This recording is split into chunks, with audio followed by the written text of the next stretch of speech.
উনি যেন মানবতার হাই কমিশনার, মানবতার দূত হিসেবেই যেন কাজ করে।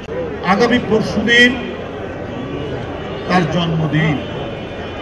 এই জন্মদিন উপলক্ষে খুব কড়া বার্তা দিয়েছেন বিএনপির মাধ্যমে, আমার মাধ্যমে, যে কেউ যেন কোনো আড়ম্বরপূর্ণ কোনো অনুষ্ঠান না করে, কেউ ঢাক ঢোল শহরত বাজিয়ে তার জন্মদিন পালন না করে, কেউ যেন কেক কেটে তার জন্মদিন পালন না করে।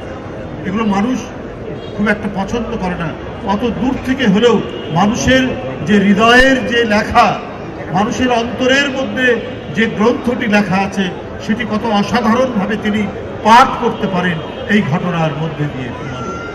আজকে আমরা বিএনপি পরিবার ব্রহ্মণ্ডা যে আয়োজনটা করেছে, একেবারে মানব হৃদয়শী। উনি যেন মানবতার হাই কমিশনার, মানবতার দূত হিসেবেই যেন কাজ করছে।